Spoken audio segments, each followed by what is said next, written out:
Hello friends, welcome to NCERT cover. Friends, मैं ऐसा आशा करता हूँ कि आप जो भी हमने वीडियो आपके पीछे वाले लेक्चर में पढ़ा है, जैसे कि वो कैंसर हो गया, एड्स हो गया, अभी लेटेस्ट में आपको क्रोमोसोम्स के स्ट्रक्चर्स को बताया कि टाइप्स ऑफ क्रोमोसोम्स, कितने प्रकार के क्रोमोसोम्स होते हैं, ह्यूमन आई के बारे में पढ़ा।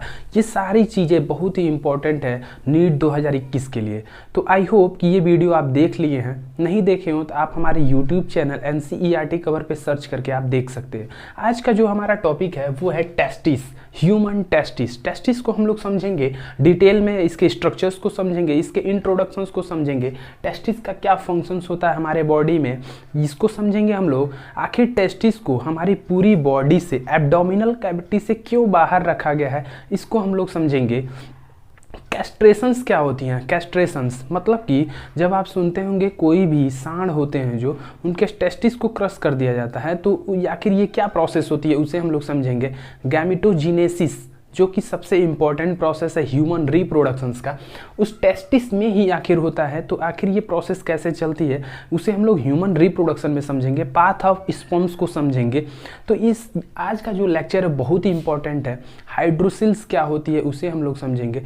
तो आप इस वीडियो को लास्ट तक देखिए और पूरी टेस्टिस के बारे में हर एक छोटी से छोटे नॉलेज को भी आपको हर एक चीज़ समझ में आएगा। तो चलिए हम लोग स्टार्ट करते हैं। सबसे पहले टेस्टिस।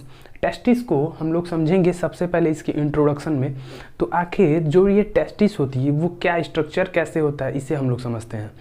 तो सबसे पहला पॉइंट होगा टेस्टिस में, ये जो टेस्टिस है वो मेल रिप्रोडक्टिव सिस्टम का, यानी कि मेल रिप्रोडक्टिव सेक्स ऑर्गन जो होती है उसका सबसे इम्पोर्टेंट भाग टेस्टिस ही होता है। ऐसा क्यों कह रहे हैं? क्योंकि टेस्टिस में प्राइमरी सेक्स ऑर्गन हम इसे बोल सकते हैं टेस्टिस को। तो टेस्टिस में प्राइमरी सेक्स ऑर्गन क्यों बोलते हैं? क्योंकि जिसमें हमारी गैमेटोजीनेसिस की प्रोसेस होती है। ऐसा जो भी हमारे बॉडी में कोई भी स्ट्रक्चर हो, चाहे वो टेस्टिस हो, जिसमें भी हमारी बॉडी में अगर प्राइमरी स्ट्रक्चर है वो, तो इसका मतलब कि टेस्टिस में आपको गैमेटोजीनेसिस देखने को मिलेगी। इसी वजह से टेस्टिस को हम लोग बोलते हैं मेल रिप्रोडक्टिव सेक्स ऑर्गन का सबसे इम्पॉर्टेंट ऑर्गन टेस्टिस है। और दूसरी बात देखी जाए, जैसे कि गैमेटोजीनेसिस, जैसे हम लोग में ह्यूमंस के मैन में अगर देखा जाए तो गैमेटोजीनेसिस आपको टेस्टिस में देखने को मिलेगी, और अगर फीमेल में देखने को मिलेगा तो वो ओवरी होता है। इसलिए फीमेल में प्राइमरी सेक्स ऑर्गन ओवरी होता है और मेल में प्राइमरी सेक्स ऑर्गन टेस्टिस होता है। तो आइए हम लोग टेस्टिस के बारे में पहले एक एक करके समझते हैं। दिस इज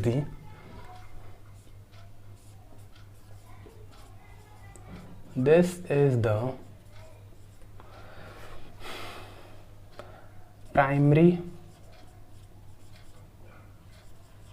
प्राइमरी बोल सकते हैं या इसेंशियल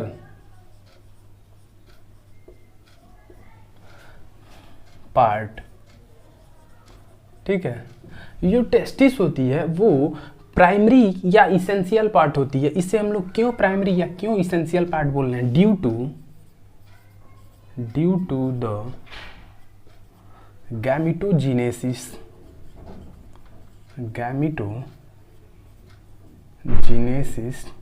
टेक्स प्लेस। इसे हम लोग प्राइमरी सेक्स ऑर्गन क्यों बोल रहे हैं? क्योंकि इसी में आपको गैमेटोजीनेसिस यानी कि गैमेट का फॉर्मेशन देखने को मिलेगा, जिसकी वजह से हम लोग इसे बोलते हैं प्राइमरी सेक्स ऑर्गन या essential part of the human body. अब हम टेस्टिस के, आखिर जो टेस्टिस होती है, क्या ये टेस्टिस पहले से ही एब्डोमिनल कैविटी से बाहर होती है? नो। ये जो टेस्टिस होती है at the time of birth के समय ये एब्डोमिनल कैविटी से ये बाहर आती है। तो हम ये कह सकते हैं कि due to the embryonic stage, यानी कि जो एम्ब्रियोनिक स्टेज जो हम लोग की होती है उसमें जो टेस्टिस या ओवरी की, दोनों की हम लोग बात करें तो ये दोनों एब्डोमिनल कैविटी के अंदर प्रेजेंट होती हैं। But at the time of birth, जैसे ही बर्थ का जब समय आता है तो वो टेस्टिस एब्डोमिनल कैविटी से बाहर आती है। तो आइए हम लोग नेक्स्ट पॉइंट देखते हैं टेस्टिस में। एट एम्ब्रियोनिक स्टेज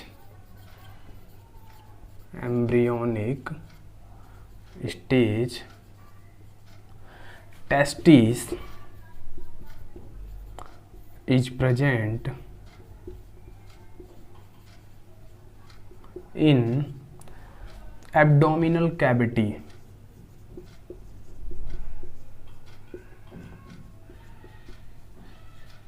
यानी कि ये जो टेस्टिस होती है वो एम्ब्रियोनिक स्टेज में आपको एब्डोमिनल कैविटी में प्रेजेंट देखने को मिलेगा, बट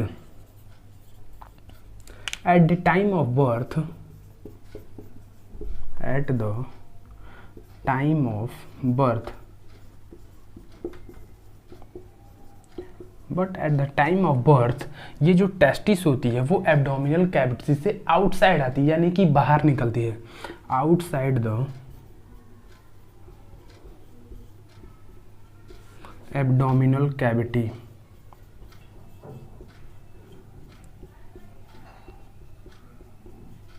एब्डोमिनल कैविटी तो हमने आपको बता दिया कि एम्ब्रियोनिक स्टेज में जो टेस्टिस होती है वो एब्डोमिनल कैविटी में प्रेजेंट होता है, but at the time of birth वो जो टेस्टिस होती है वो आउटसाइड द एब्डोमिनल कैविटी से बाहर आ जाती है। बट ऐसा भी हो सकता है कि किसी वजह से ये जो टेस्टिस है वो एब्डोमिनल कैविटी में ही प्रेजेंट रह जाए, तो उस केस में हम लोग क्या करेंगे कि टेस्टिस को सर्जिकली रिमूव करके हम लोग आउटसाइड द एब्डोमिनल कैविटी लाएंगे। उस प्रोसेस को बोलते हैं आर्कियोपैक्सी। तो आइए समझते हैं आर्कियोपैक्सी।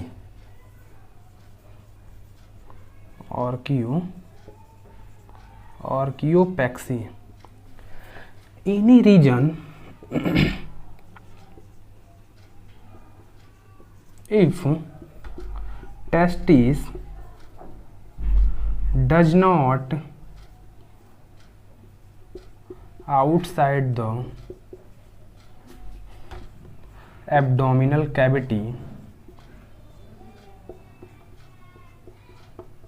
तो इस टेस्टिस को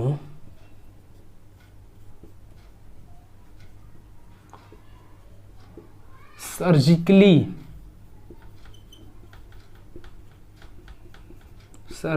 हम लोग बाहर निकालते हैं, surgically remove from abdominal cavity.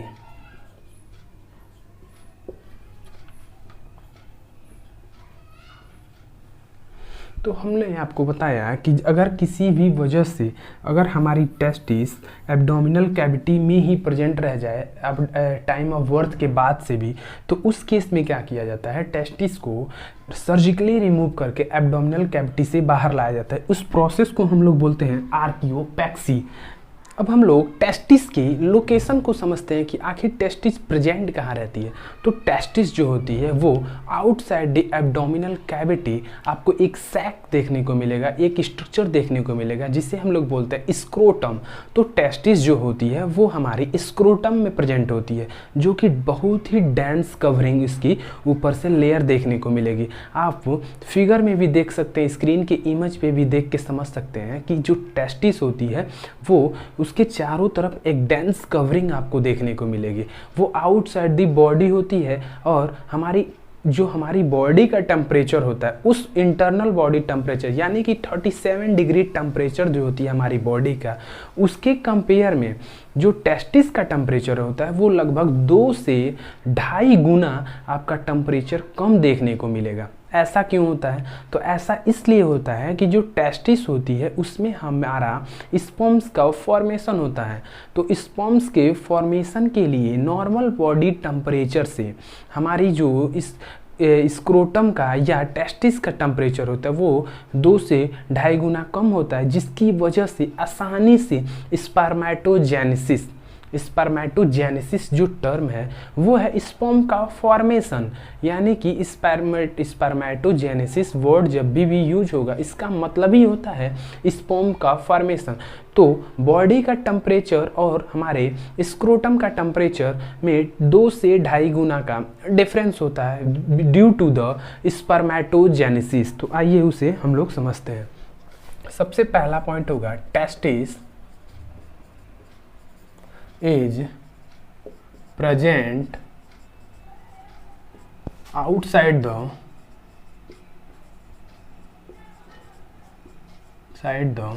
abdominal cavity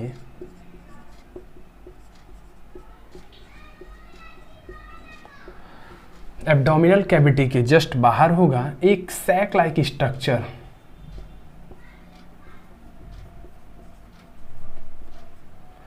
scrotum.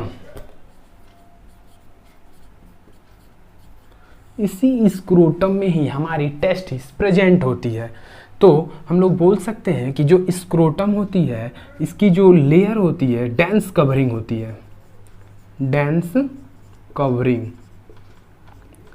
Dense covering, dense covering क्यों होती है? तो जिसकी वजह से हमारी जो स्क्रोटम या टेस्टिस का जो टेम्परेचर है वो नॉर्मल बॉडी टेम्परेचर से 2 से 2.5 गुना कम हो जाती है।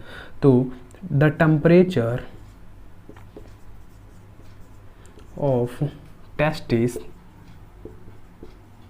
इज लोअर, कम होती है 2 से 2.5 डिग्री सेंटीग्रेड, 2 से 2.5 डिग्री सेंटीग्रेड लोअर होती है at the internal body temperature, internal body temperature.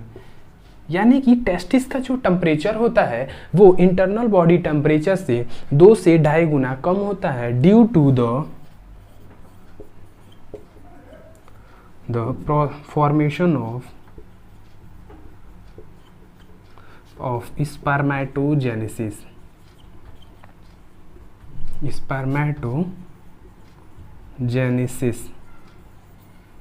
Spermatogenesis की वजह से हमारी इंटरनल बॉडी टेम्परेचर से टेस्टिस का टेम्परेचर कम होता है।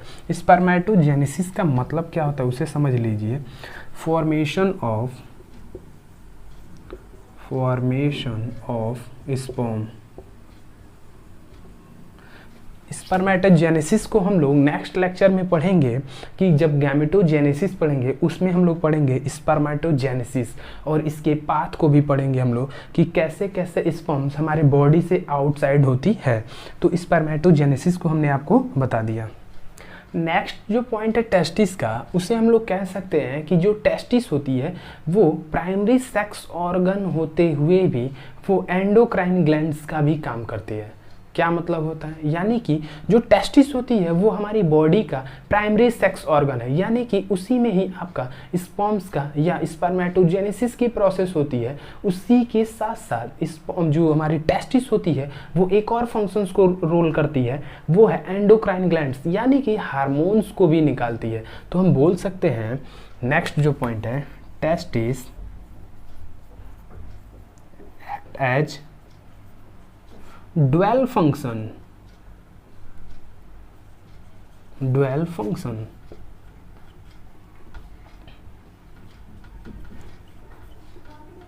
पहला हो गया this is the primary sex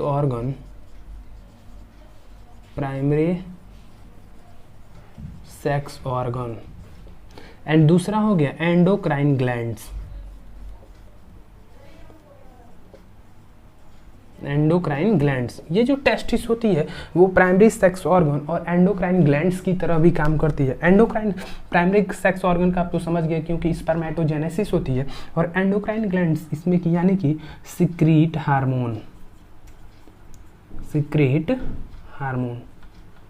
अभी हम आगे बताएंगे कि कौन कौन से हार्मोन्स को टेस्टिस सिक्रीट करती है। अब हमारा जो सबसे इम्पोर्टेंट है आज के लेक्चर का वो है टेस्टिस के स्ट्रक्चर्स को समझना। आखिर कैसे टेस्टिस, कैसे उसकी मॉडिफिकेशन है, कैसे उसके स्ट्रक्चर है, आप कैसे मॉर्फोलॉजी को उसको देख के समझेंगे टेस्टिस को। अब हम लोग टेस्टिस के स्ट्रक्चर्स को समझाते हैं कि कैसे टेस्टिस का स्ट्रक्चर्स होता है। तो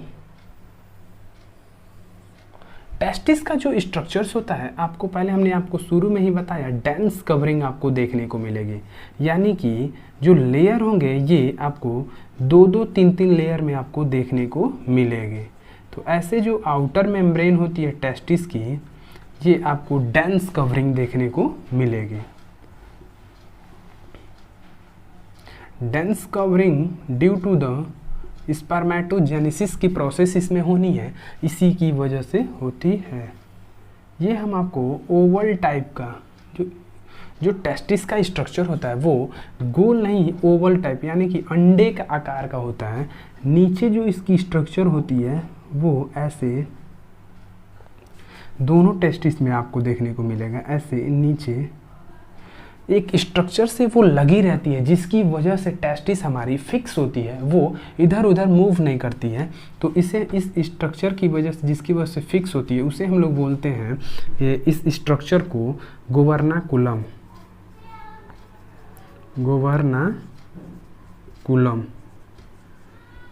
या इसे मेजोर्चियम भी बोल सकते हैं।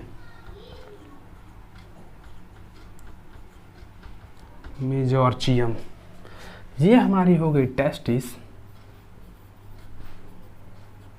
और ये हो गया इसकी डेंस कवरिंग, जिसे हम लोग बोलते हैं इसके ऊपर आपको देखने को मिलेगा spermatic cord. This is the spermatic cord.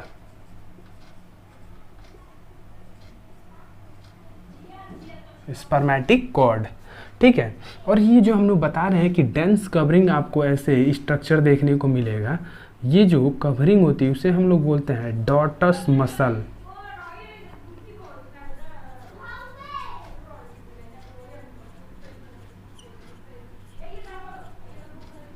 डॉटस muscle, this is the dartos muscle. इसी डॉटस मसल्स की वजह से हमारे इंटरनल बॉडी टेम्परेचर और इसकी टेम्परेचर में 2 से 2.5 का डिग्री सेंटीग्रेड का डिफरेंस देखने को मिलता है। तो हमने आपको बताया कि टेस्टिस जो होती है वो 1 पेयर होती है, ओवल शेप में आपको देखने को मिलेगा। नीचे जो होती है वो गोवर्नाकुलम या मेजोर्चियम से अटैच होती है, और आपको डेंस कवरिंग देखने को मिलेगी, जिसे हम लोग बोला डॉटस मसल। इसी की वजह से बॉडी का टेम्परेचर और हमारी टेस्टिस के टेम्परेचर में डिफरेंसेस देखने को मिलते हैं।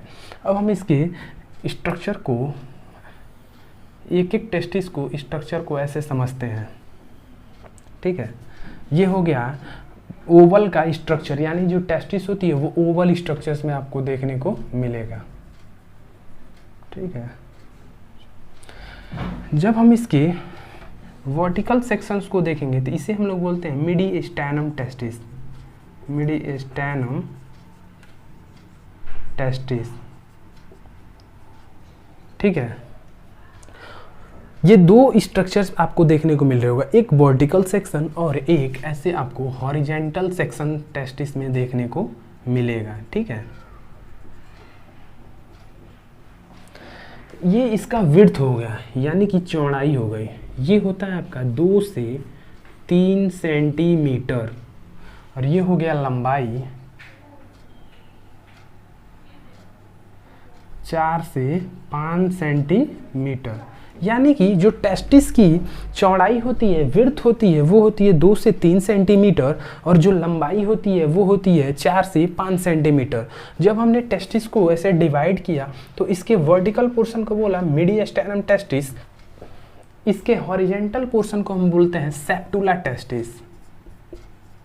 सेप्टुला टेस्टिस, यानी कि टेस्टिस को जब आप डिवाइड करेंगे तो एक हॉरिजेंटल पोर्शन होगा, एक आपका वर्टिकल पोर्शन होगा। जो वर्टिकल पोर्शन होती है उसे हम लोग बोलते हैं मीडिएस्टेनम टेस्टिस, और जो हॉरिजॉन्टल पोर्शन होती है इसे हम लोग बोलते हैं सेप्टुला टेस्टिस। अब हम लोग इसके अंदर के एक एक स्ट्रक्चर्स को समझेंगे। तो हम लोग अभी स्ट्रक्चर समझने से पहले एक छोटा सा टॉपिक है, उसे हम लोग समझ लेते हैं, तब हम इसके स्ट्रक्चर अंदर इसके क्या क्या कैसे प्रोसेस होती है उसे हम लोग समझेंगे। जैसा कि हमने आपको शुरू में ही बताया था कि जो टेस्टिस होती है वो डेंस कवरिंग होती है।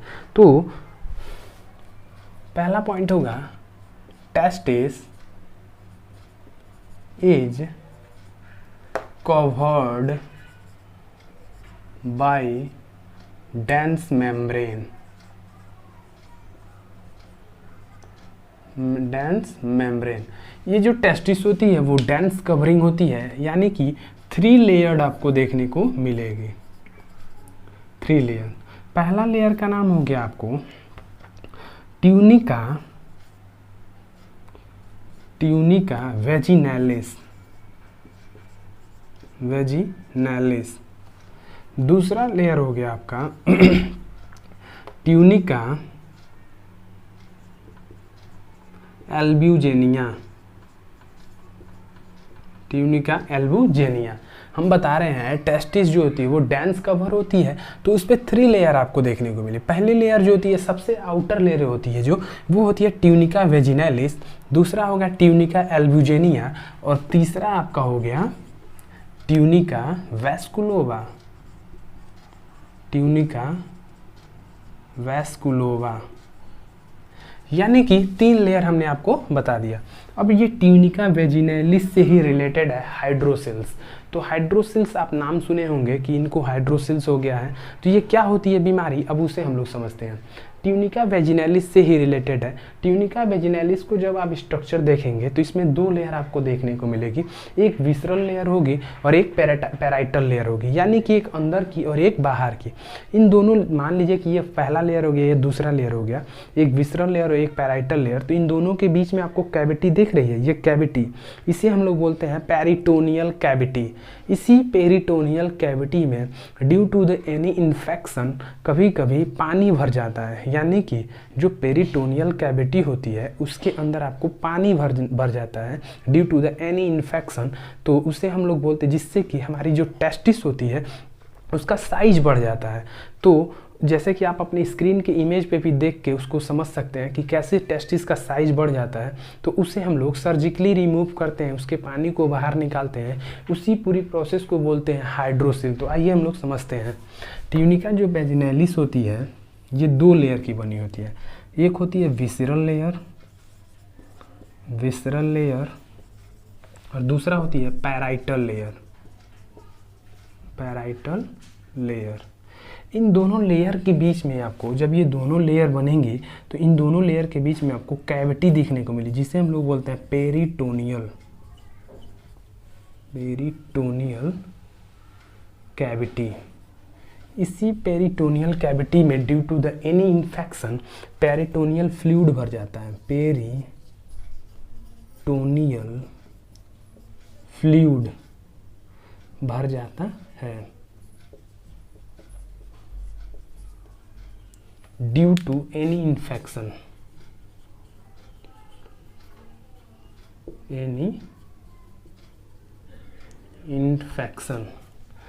जिसकी वजह से साइज ऑफ टेस्टिस इंक्रीज हो जाती है,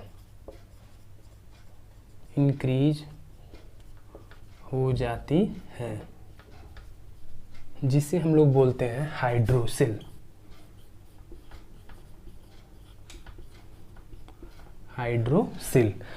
तो हाइड्रोसिल का कॉन्सेप्ट होता है, टेस्टिस में 3 लेयर आपको देखने को मिलेगी।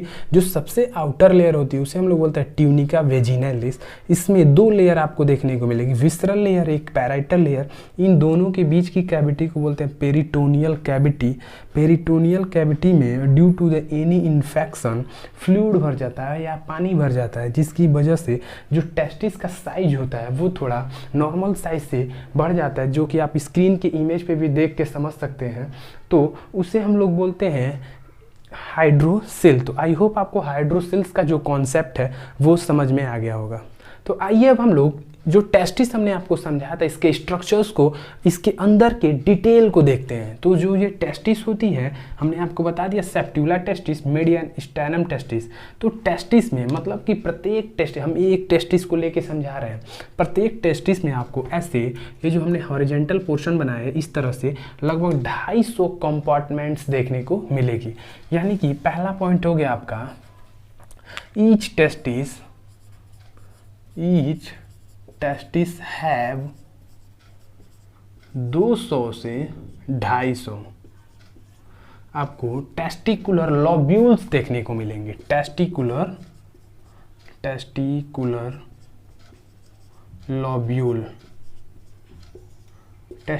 Lobule present.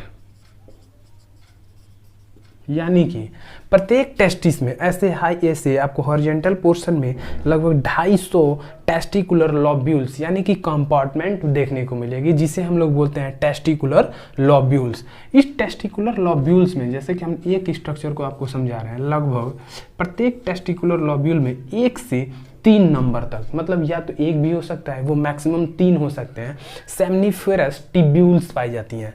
तो हम बोल सकते हैं जो next point, each testicular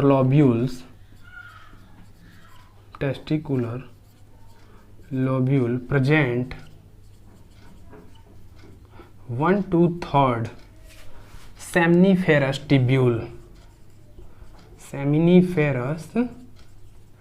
tubule are present. मतलब कि हर एक टेस्टिकुलर लॉब्यूल्स में आपको 1 से 3 नंबर तक सेमनीफेरस टिब्यूल्स देखने को मिलेगा, जो कि हाईली क्वाइल्ड होती है, हाईली क्वाइल्ड। एनसीईआरटी की एक एक लाइन को यहाँ पे कवर किया जा रहा है, आपको कोई भी लाइन ऐसी एनसीईआरटी का नहीं होगा जो छूट जाए। तो हम बताएं कि आपको प्रत्येक टेस्टिकुलर लॉब्यूल्स में आपको 1 से 3 नंबर तक सेमनीफेरस टिब्यूल्स देखने को मिलेगा, जो कि हाईली क्वाइल्ड होता है। अब इस सेमनीफेरस टिब्यूल्स का क्या फंक्शन होता है उससे समझेंगे। सेमनीफेरस टिब्यूल्स में ही एक्चुअल में स्पर्मेटोजेनेसिस की प्रोसेस होती है। इन seminiferous tubule actual process of spermatogenesis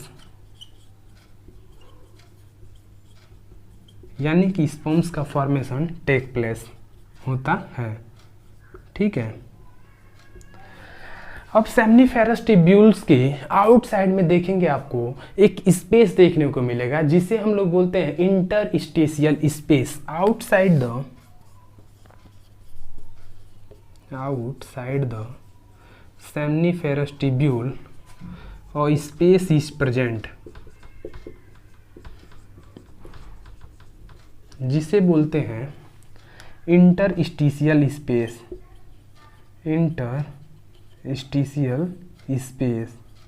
ठीक है, इस इंटरस्टिशियल स्पेस में आपको 2 सेल देखने को मिलेगी। पहला हो गया मेल जर्म सेल, जिसे बोलते हैं स्पर्मेटोगोनिया। अब आप सोचेंगे स्पर्मेटोगोनिया क्या होती है, तो ये हम गैमेटोजेनेसिस में बताएंगे। एक नीट में क्वेश्चन आया था कि स्पर्मेटोगोनिया जो होती है वो 2n होती है कि n, एक नॉर्मल क्वेश्चन आया था। तो स्पर्मेटोगोनिया की जो पोलैरिटी होती है वो 2n होती है। तो हमने बताया आपको इस इंटरस्टिशियल स्पेस, इसमें 2 सेल प्रेजेंट होती है। पहला हो गया आपका मेल जर्म सेल, जो कि स्पर्मेटोगोनिया होती है, स्पर्मेटोगोनिया। ठीक है, और दूसरा जो सेल होता है उसे हम लोग बोलते हैं सर्टोली सेल। ठीक है, ये वेरी इंपॉर्टेंट सेल है सर्टोली सेल। इसके स्ट्रक्चर को और इसके फंक्शंस को अब हम लोग अलग समझते हैं। आइए अब हम आपको सर्टोली सेल्स के स्ट्रक्चर्स को समझाते हैं और उसके फंक्शंस को समझाते हैं। सर्टोली सेल बहुत ही इंपॉर्टेंट है, नीट में 100% इससे क्वेश्चन आता है। तो हम लोग पढ़ेंगे अब सर्टोली सेल, जिसे हम लोग बोलते हैं नर्स सेल या सस्टेंटाकुलर सेल।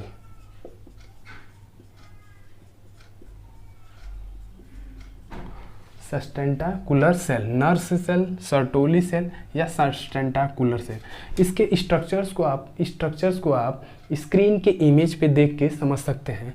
तो ये क्या करती है, इसका फंक्शंस को हम लोग समझेंगे कि कौन कौन से काम करती है। तो पहला फंक्शन हो गया सर्टोली सेल का, provide the nourishment of sperm cell. यानी कि इस पे स्टार मार्क लगा दे रहे हैं, बहुत इंपॉर्टेंट है। Provide the nourishment of sperm cell, यानी कि भोजन को देना रहता है स्पर्म्स को, तो यही सर्टोली सेल ही प्रोवाइड कराती है। इसका जो सेकंड फंक्शन हो गया, ये क्या करती है, फैगोसाइटोसिस ऑफ डेड या इंजर्ड स्पर्म सेल।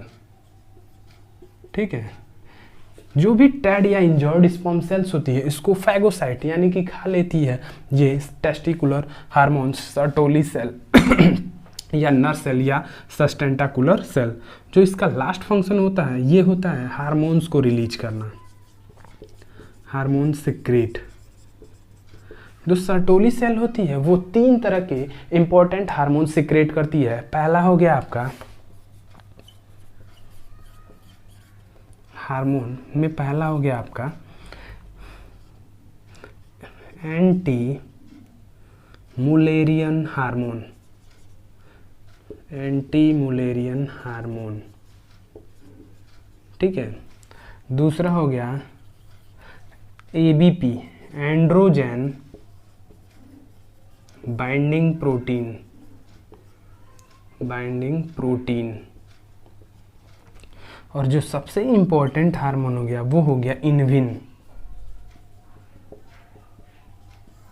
ठीक है।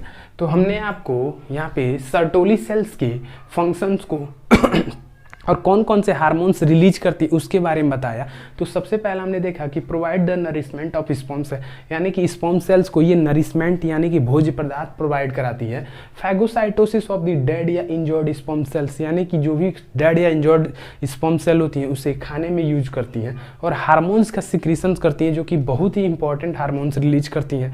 पहला हो गया एंटी मुलारियन हार्मोन्स, दूसरा एंड्रोजन बाइंडिंग प्रोटीन और इनविन। ये डायरेक्ट एनसीईआरटी से पूछा था एग्जाम में कि इनविन कौन सा सेल सिक्रेट करती है, यानी कि सर्टोली सेल ही जो होती है वही इनविन हार्मोन्स को सिक्रेट करती है।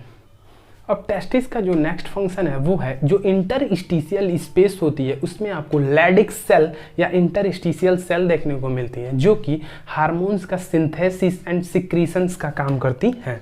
तो in interstitial space, in interstitial space is present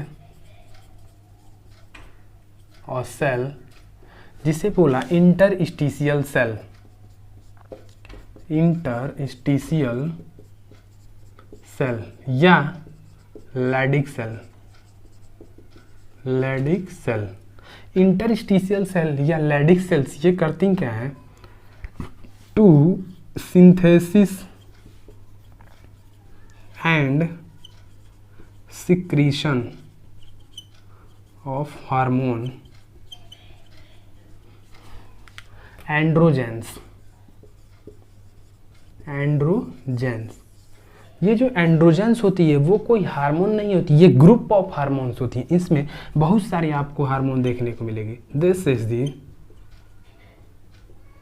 the group of hormone mainly इसमें देखा जाए, mainly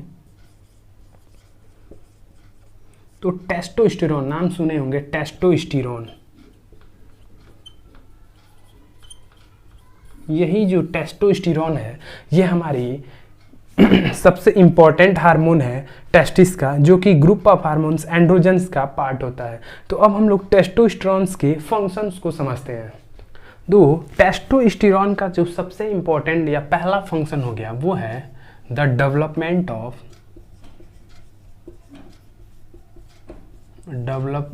of and maturation of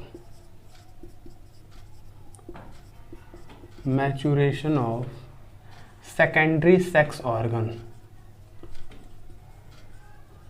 यानी कि जो टेस्टिस होती है वो तो हमारी बॉडी का प्राइमरी सेक्स ऑर्गन हो गया, उसमें स्पर्म्स का फॉर्मेशन होता है, बट उसके जो पाथ को स्पर्म्स को आउटसाइड द बॉडी लाती है, जैसे कि सेकेंडरी स्ट्रक्चर्स के नाम से जानते हैं, वो आपको ये टेस्टोस्टेरोन ही उसमें मेन रोल अदा करता है। जैसे कि जो सेकेंडरी सेक्स ऑर्गन जैसे कि एपिडिडाइमिस, वास डिफरेंस,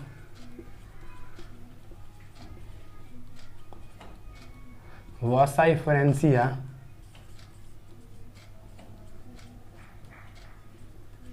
एटसेट्रा, इन सब सारी जो स्ट्रक्चर होती है सेकेंडरी सेक्स ऑर्गन, उसके डेवलपमेंट एंड मैचुरेशन में टेस्टिकुलर हार्मोन्स यानी कि टेस्टोस्टेरोन का बहुत ही इंपॉर्टेंट रोल होता है। ये जो टेस्टोस्टेरोन है इसका जो सेकंड फंक्शन है ये क्या करती है, इंक्रीज द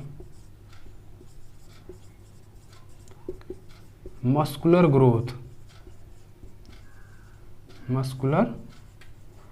ग्रोथ जो भी एक्जिलरी आपको हेयर देखने को मिलती है, एक्जिलरी हेयर,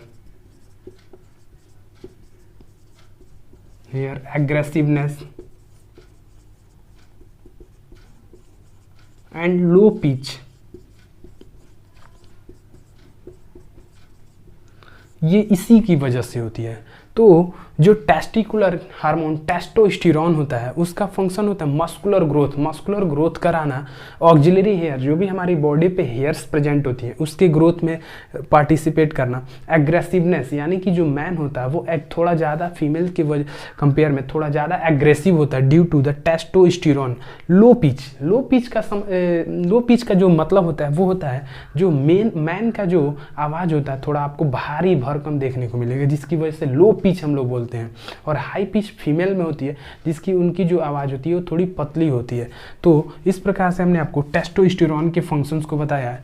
पहला फंक्शन हो गया, दूसरा फंक्शन, अब तीसरा फंक्शन। टेस्टोस्टेरोन का जो नेक्स्ट फंक्शन है वो है प्रोड्यूस, प्रमोट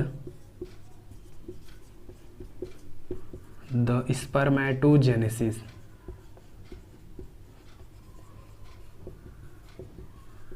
ये जो टेस्टोस्टेरोन है, प्रमोट द स्पर्मेटोजेनेसिस, यानी कि स्पर्म्स के फॉर्मेशन में टेस्टोस्टेरोन का बहुत इंपॉर्टेंट रोल होता है।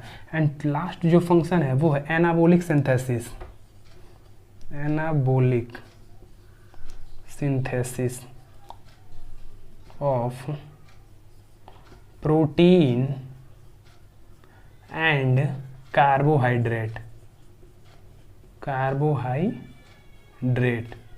यानी कि ये जो टेस्टोस्टेरोन होता है, अब उसके एक एक फंक्शंस को समझते हैं। पहला हो गया development of maturation and secondary sex organ, यानी कि जो भी ह्यूमन में सेकेंडरी सेक्स ऑर्गन होती है, मैन की बात कर रहे हैं, उसमें जैसे कि epididymis, vas deferentia, vasa deferentia, reticular testis etcetera, इन सारी चीज़ों के डेवलपमेंट एंड मैचुरेशन में टेस्टोस्टेरोन हार्मोन्स का इंपॉर्टेंट रोल होता है। दूसरा हो गया इंक्रीज द मस्कुलर ग्रोथ, यानी कि ह्यूमन बॉडी में जो भी मस्कुलर ग्रोथ होता है वो टेस्टोस्टेरोन, एग्रेसिवनेस, एक्जिलरी हेयर जो प्रेजेंट होती है, लो पिच, ये सारी चीज़ें टेस्टोस्टेरोन की वजह से होती हैं। जो नेक्स्ट फंक्शन है प्रमोट द स्पर्मेटोजेनेसिस, यानी कि स्पर्मेटोजेनेसिस को प्रमोशंस कराने में सबसे मेन रोल होता है टेस्टोस्टेरोन का होता है। और anabolic synthesis of protein and carbohydrate metabolism, metabolism. इस प्रकार से हमने आपको आज के लेक्चर में टेस्टिस क्या होती है, उसके स्ट्रक्चर्स को, उसके फंक्शंस को, कौन कौन सी सेल्स प्रेजेंट होती हैं, हमने आपको डिटेल में आपको बता दिया। अब हमारा जो आज का लेक्चर है वो लास्ट टॉपिक है, वो है कैस्ट्रेशंस। तो कैस्ट्रेशंस को अब हम लोग समझते हैं। आइए अब हम आपको कैस्ट्रेशंस के बारे में समझाते हैं।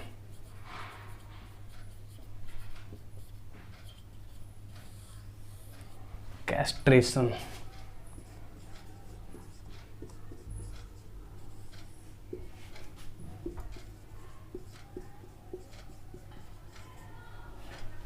इसमें जो होती है, जो सांड यानी कि बुल्स को बुलक्स में कन्वर्ट कर दिया जाता है। कैसे, तो उसको देखिए, due to crushing of testis. आप गांव में भी ज़्यादा सुने होंगे कि जो सांड होते हैं उनकी टेस्टिस को दबा दिया जाता है, जिसकी वजह से उनकी एग्रेसिवनेस जो होती है वो घट जाती है। तो बुल्स होती है उसको बुलक्स में कन्वर्ट कर दिया जाता है due to the crushing of testis, यानी कि टेस्टिस को दबा दिया जाता है, जिसकी वजह से डिक्रीज द लेवल ऑफ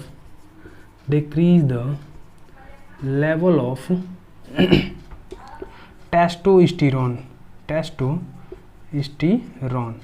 यानी कि टेस्टोस्टेरोन का फॉर्मेशन ही नहीं होता है। जो टेस्टिस होती है उनको दबा दिया जाता है, सारी सेल्स मर जाती हैं, जिसकी वजह से टेस्टोस्टेरोन हार्मोन्स जो होती है वो बन ही नहीं पाता है, जिसकी वजह से ये जो बुलक्स होती है उनमें एग्रेसिवनेस जो होती है वो बिल्कुल घट जाती है। तो एग्रेसिवनेस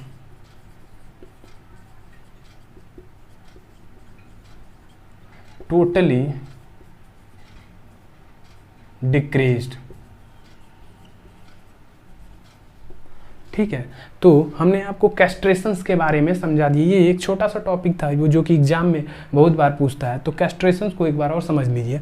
जो बुल्स होते हैं, सांड होते हैं, उनके टेस्टिस को क्रश कर दिया जाता है या दबा दिया जाता है, जिसकी वजह से जो टेस्टिकुलर हार्मोन्स टेस्टोस्टेरोन्स होता है, फॉर्मेशन करने वाली सेल्स पूरी तरह से डैमेज हो जाती हैं, जिसकी वजह से टेस्टोस्टेरोन हार्मोन्स नहीं बन पाता है।